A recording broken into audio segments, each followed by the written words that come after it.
Assalamualaikum warahmatullahi wabarakatuh. Bismillahirrahmanirrahim. Ila hadratil Mustafa Rasulullah sallallahu alaihi wasallam wa ala alihi wa azwajihi wa dzurriyyati wa ali baitil kiram wa ila hadrat jami' masyayina ustadina wa mu'adzibina wa mu'allimina wa isani la hadrati al-musannif hadzal kitab syai'ulillahi lana wa lahumul fatihah. A'udzu billahi minasyaitonir rajim. Bismillahirrahmanirrahim. Alhamdulillahirabbil alamin. Arrahmanir rahim. Maliki yaumiddin. Iyyaka na'budu wa iyyaka nasta'in. Ihdinas siratal mustaqim. Siratal ladzina an'amta 'alaihim ghairil maghdubi 'alaihim waladdallin. Amin. Bismillah, alhamdulillah, wassalatu wassalamu ala Rasulillah. La nabiyya ba'dah. La haula wala quwata illa billah. Faqala rabbi shrah li sadri wa yassir li amri wahlul 'uqdatam min lisani yafqahu qawli. Allahumma anfa'na bima 'allamtana wa 'allimna ma yanfa'una warzuqna 'ilman nafi'ah. Rabbana dhalamna anfusana wa illam taghfir lana wa tarhamna lanakunanna minal khasirin, amma ba'd. Pemirsa yang saya hormati, ma'asyiral muslimin rahimakumullah. Pada kesempatan kali ini kita akan mengkaji tentang kitab Pasolatan, di mana kitab ini berjudul atau memiliki label Sabilun Najah, Pasolatan lengkap. Kitab ini dikarang oleh seorang kiai yang berasal dari Pekalongan, tepatnya adalah di kelurahan atau desa Rembun. Di Rembun ini sebelah Pekalongan paling barat kalau melalui jalur Pantura.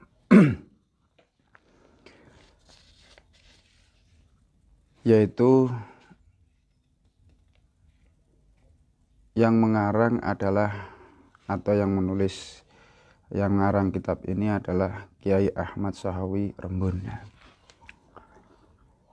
Kitab Pasolatan ini berisi tentang kaifiyah yang berkaitan dengan sholat dengan bahasa Arapegon. Dengan bahasa Arapegon artinya tulisannya Arab tetapi bahasanya Jawa. Tulisannya Arab, bahasanya Melayu atau Jawa. Dalam hal ini bahasanya adalah Jawa. Muqaddimah. Bismillahirrahmanirrahim. Werwa sapa sira para sedulur, sak temene agung-agunge rukun Islam ba'dane syahadat loro iku salat. Jadi sebaik atau luhurnya rukun Islam setelah syahadat adalah salat. Mula tumerap wong Islam kang akil, artinya bagi mereka yang sudah berakal, bagi mereka yang berakal, kemudian balik itu sudah mencapai tingkat diwajibkannya seseorang untuk melakukan kewajiban-kewajiban Islam. Kalau dalam fikih Islam itu, jika laki-laki berusia 12 tahun atau sudah bermimpi basah, atau 14 tahun sudah bermimpi basah. Bagi perempuan itu berusia 9 tahun atau sudah haid. 9 tahun atau sudah haid. 9 tahun di sini adalah kalender miladiyah, kalender hijriyah, kalender hijriyah, bukan masihiyah. Jadi ketika seseorang sudah akil balik, maka dia berkewajiban untuk melakukan sholat. Kemudian lanang utawa wadon, artinya laki-laki maupun perempuan, wajib ngreksa jenengaken sholat 5 waktu, tegese wajib mendirikan sholat 5 waktu. Krana pengendikane Allah Subhanahu wa taala ing dalam Al-Qur'an, hafidhu 'alas sholawati was sholatil wusta wa qumu lillahi qanitin.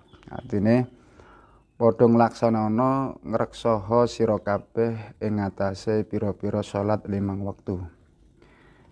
Artinya kita diperintahkan atau diwajibkan untuk iqamus shalah atau hafidhus shalah. Artinya mendirikan sholat dan ngrekso waktune sholat. Memelihara waktunya sholat, memperhatikan waktu-waktunya sholat. Yaitu apa saja? Yang 5 waktu. Yang pertama adalah duhur, asar, maghrib, isya, subuh, lan as-sholatul wusta, yaiku sholat asar kaya kang wus kuarit ing dalam al-hadis sahih. Ya, artinya kalau menurut Kiai Musoneb atau pengarang kitab ini, bahwa yang dimaksud dengan as-sholatul wusta yaitu sholat asar, ya, sholat asar. Meskipun ada sebagian ulama yang menyatakan sholatul wusta itu adalah sholat duhur. Allah subhanahu wa ta'ala nartentoaken tinuture sholat asar krana nambahi keutamaan lan kemuliaan. Lan wis cetha agunge ganjarane wong kang sholat. Luweh-luweh yen sholate kelawan jamaah. Krana kasebut ing dalam hadis Imam Bukhari Muslim an Abi Hurairah radhiyallahu an qala Rasulullah sallallahu alaihi wasallam, ara'aitum law anna naharon bi babi ahadikum yaghtasilu minhu kulla yaumi khamsa marratin hal yabqa min taronihi syai'un? Qalu la yabqa min taronihi syai'un. Qala fakadzalika masalus sholawatil khamsi yamhullahu bihinal khotoyah. Ya, artinya sholat 5 waktu itu dikiaskan atau diperumpamakan ketika seseorang kira-kira kalau seorang sehari semalam mandi 5 kali itu kan tentu akan bersih, ya. Jangankan kok 5 kali, wong 3 kali saja kita sudah bersih. Apalagi di sini diwajibkan sholat 5 waktu. Ya. Artinya apa? Ya, harapannya dengan sholat 5 waktu itu bisa membersihkan kita dari dosa-dosa, kan seperti itu. Artinya dawuh Kanjeng Nabi Muhammad sallallahu alaihi wasallam, padha matur sira kabeh, lamun ana bengawan ing ngarepe lawange salah sijine ira kabeh kang gelem nganggo adus sangking iku bengawan saben-saben dina 5 ambalan. Jika misalkan ada sungai atau ada, kalau sekarang ya tempat kemudian kita mau mandi di situ 5 kali misalnya. Apa toh isih ana kotoran kang keri? Apakah ada kotoran atau bercak kotoran yang masih ketinggalan? Artinya ini hanya sebuah perumpamaan, sebuah penggambaran di mana kira-kira ketika seorang sholat 5 waktu itu ya bersih dari dosa-dosa. Para sahabat matur, inggih mboten wonten kotoran ingkang kantun. Kanjeng Nabi ngendika, kaya mengkono iku contone salat 5 waktu. Sapa wong kang nglakoni salat 5 waktu, Allah taala bakal nglebur dosane.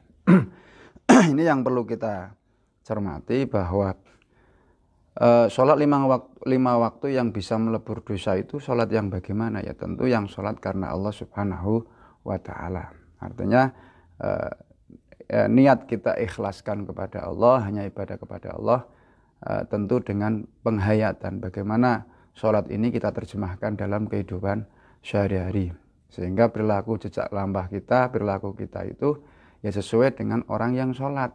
Misalkan Allahu Akbar, Allahu Akbar itu kan mengagungkan Allah. Itu artinya bahwa dalam menjalani kehidupan ini kita ya harus selalu mengagungkan Allah Subhanahu wa ta'ala. Kemudian di samping ada takbir, kemudian setelah itu doa. Kemudian di samping doa, kemudian ada diakhiri dengan salam. Kita perhatikan, ketika kita salam,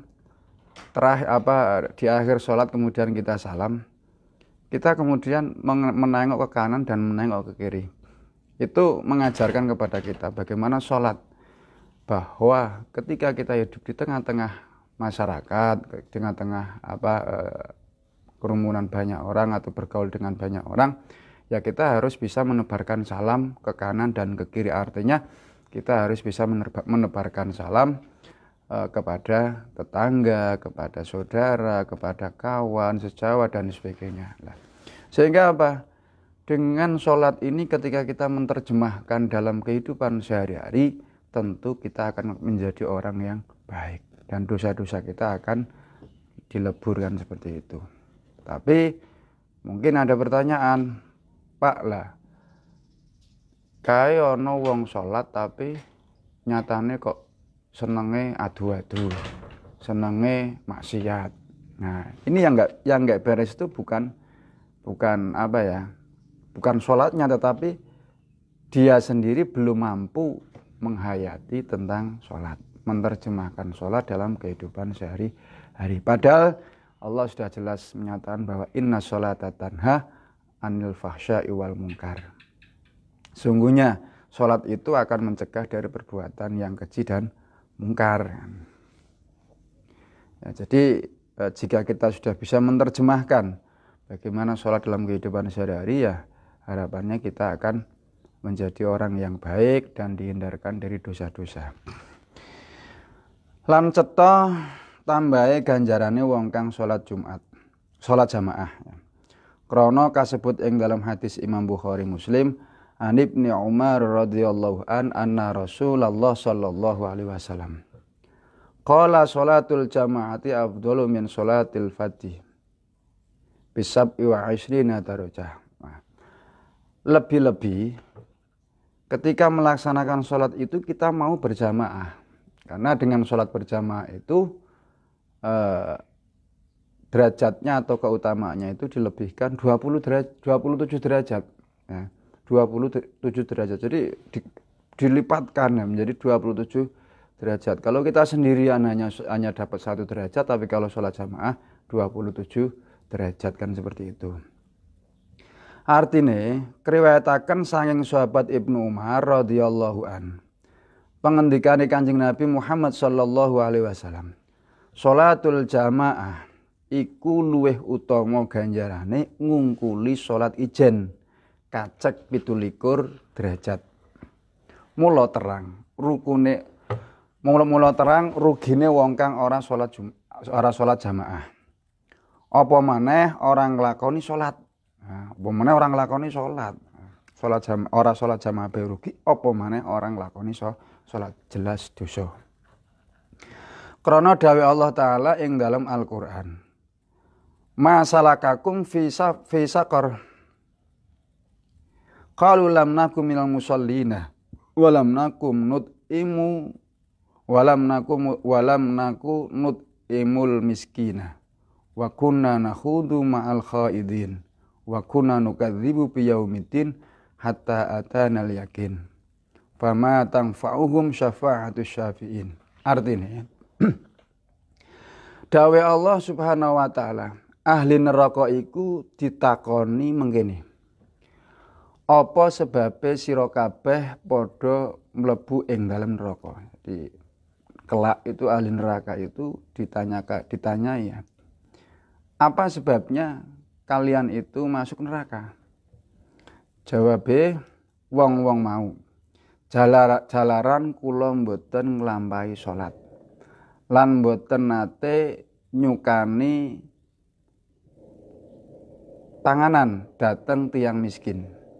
Nah, jadi jawaban ahli neraka itu, saya tidak pernah melakukan sholat dan saya tidak memberikan makanan kepada fakir miskin. Artinya harta yang dimiliki itu tidak pernah diinfakkan, disodahkan untuk berbagi, terutama kepada orang yang miskin. Jadi hati-hati kalau ada orang yang kaya, orang yang punya harta, hartanya tidak untuk dizakati, tidak untuk berbagi kepada orang-orang miskin, maka ya kalau dalam hadis ini diancam oleh Allah masuk neraka.